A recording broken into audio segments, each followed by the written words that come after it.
resuena esa preciosa afirmación de Jesús. Hoy, esta profecía, esta palabra se ha cumplido ante ustedes.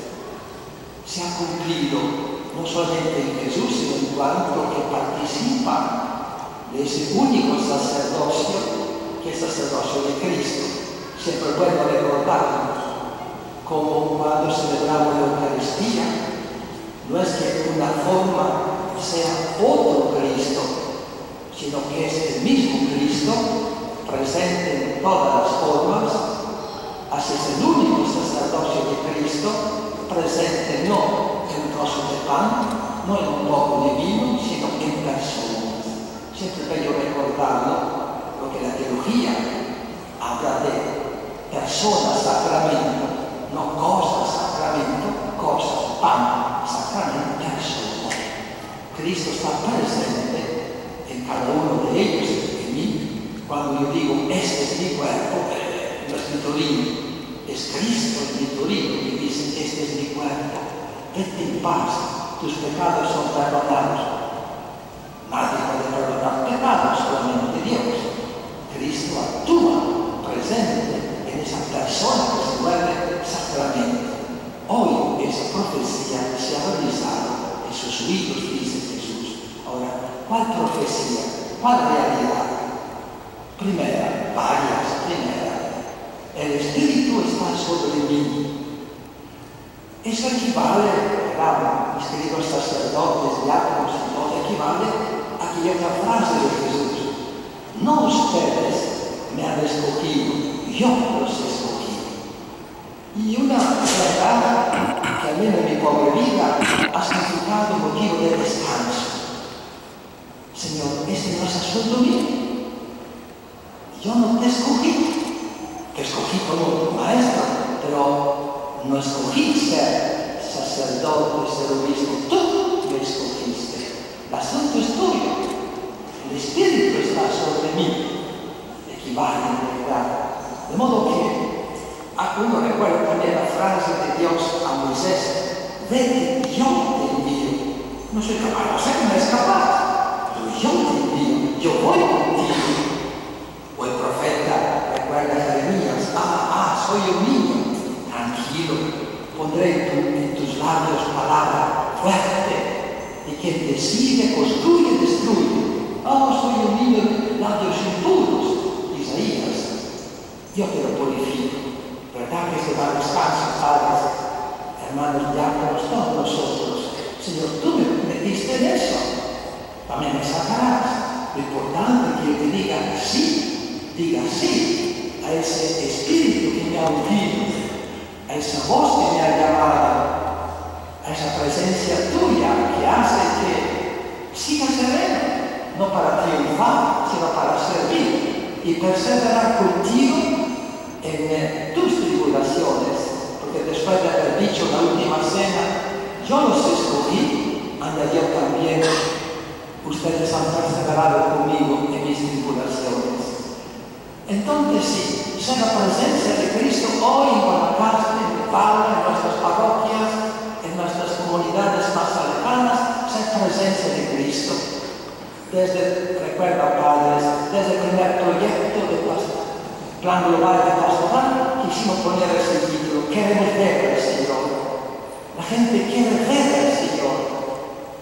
En el fondo, todo deseo, aunque deseo extraño, hasta pecaminoso, esconde un deseo de plenitud, un deseo de luz, de camino, de verdad, de vida, de miedo a la muerte, de anhelo profundo de vida. Y eso se encuentra solo en Jesús. Y nosotros somos hoy Cristo que pasa por nuestra tierra, su sacramento, su presencia. El Espíritu está sobre ti, yo te escogí. Eso es lo primero que repito, es motivo de serenidad, de paz, de alegría intensa, porque nos sentimos en sus manos, y después que Él ya no nos necesita, recobramos lo que somos, siervos inútiles, lo dijo Él, y no por completo de inferioridad, sino que Él me hace útil, de manera muy sorprendentemente útil, a tal punto que puedo dar la carne de Dios a mi pueblo. y pasamos entonces a la segunda parte, ¿verdad? Yo te envío, el Espíritu está sobre ti, para que seas, no solamente que des una buena noticia, que seas una buena noticia. Llegar a un sacerdote, a un pueblo, a una comunidad, es llegar a Cristo, y Cristo es la buena noticia, el reino que llega, y entonces se hace luz para los ciegos, libertad para los cautivos. Cuántos ejemplos me vienen a la memoria en mi ejercicio de casi ya 53 años de sacerdocio. Personas encadenadas, esclavas de situaciones, a quien tú puedes decirles, tú, Dios a través de ti, vete en paz, tus pecados son perdonados. Y le hace resonar en su corazón esa buena noticia. Hoy estará conmigo en el cielo. Al menos permito un ejemplo rápido, ¿verdad? Ella tenía cáncer, Lucy, allá en cierta parte del mundo. Yo también estaba enfermo en ese momento, pero le había conocido en cierta parte, a toda costa, quería que fuera yo a confesarla. Bueno, fui a confesarla. Pobre mujer, con manguerita de aquí y allá, de todos los lados, del cáncer. Inclusive desayaba las mangueritas, estaba rodeada de agua en la cama. No se preocupe, Padre Victorino, no se preocupe, quiero morir bien. No llame a la enfermera, ¿qué me importa? Pronto me voy a morir. Escúcheme en confesión. Y eso, confesó. Desde cuando no sabía, desde cuando había celebrado el matrimonio, jamás había vuelto a confesarse. Pero estaba tan preparada. Claro, Dios trabaja siempre, lo dijo Jesús. Nunca había abandonado a esa mujer. Por cuanto pecados graves hubiese cometido, como tampoco había olvidado el ladrón que llamamos buen ladrón. Dios trabajó siempre en su corazón. Cuando uno llega, ya Dios ha llegado. Nosotros detectamos la acción de Dios en sus fieles, en el pueblo santo de Dios, de que hablaba la segunda lectura hoy, Apocalipsis. Entonces la escucho, la confieso, y luego salgo, entra su esposo, sus hijos, a despedirse prácticamente. Al momento sale su esposo y me dice, perdón, Padre Victorino, mi mujer quiere verlo otra vez. Entra y me pregunta, Padre Victorino, ¿hago pecados? ¿Acaso le pido a Dios que ya me muera? Ya soy el estorbo, ya me he confesado, todo lo he dejado en orden. Tranquila, Señor, tranquila. Yo mismo voy a pedirle al Señor que se la lleve cuanto antes. Ya, está preparada. En efecto, el día siguiente me avisaron y fui por el entierro. ¡Qué alegría inmensa! No digo solo que es un caso, que por cierto lo había preparado, porque sé que el momento de largos sermones, ¿verdad? Un caso, por cuánto de estos casos, no hay ninguna vida tan bella como la del sacerdote, porque da Dios para dar al mundo lo que el mundo más necesita, Dios. No hay nadie tan salvo, tan luz en el mundo como un santo sacerdote, que pueda transmitir lo que más el mundo necesita, repito, Dios.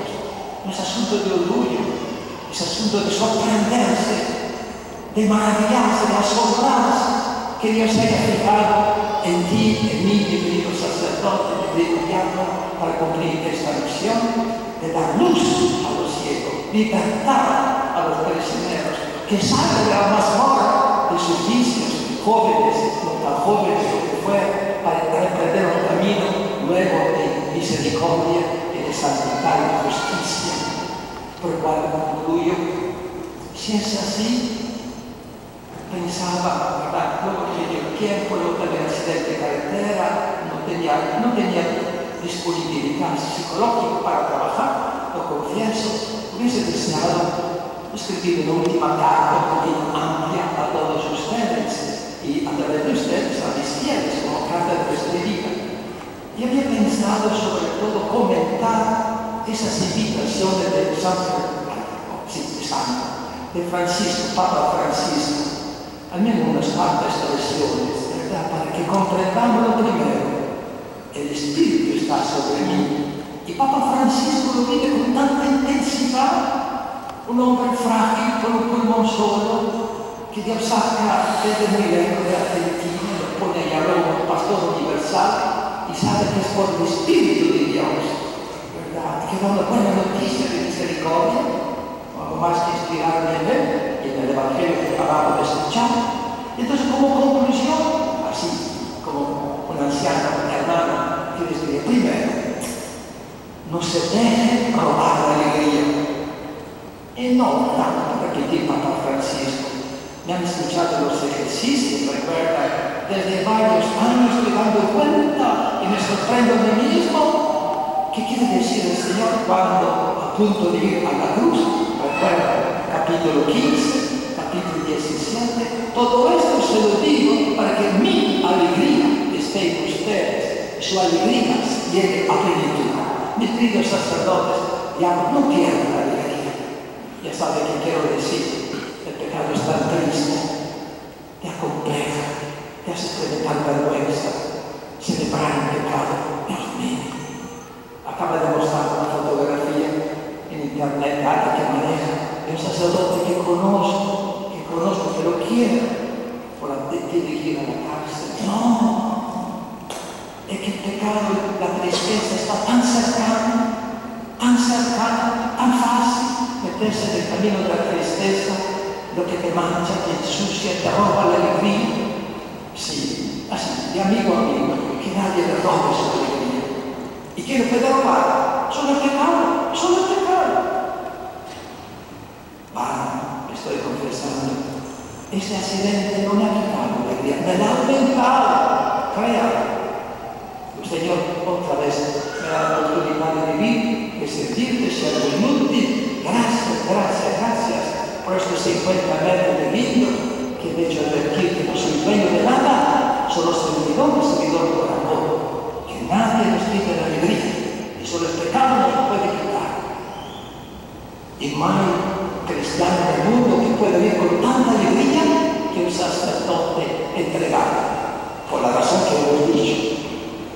Y segundo, que nadie nos quite su entusiasmo misionero. Lo recordaba también ayer en esa Via Cruz que duró 2 horas y media, allá a Liberia, noche, preciosa celebración. Que nadie nos rompe el entusiasmo misionero.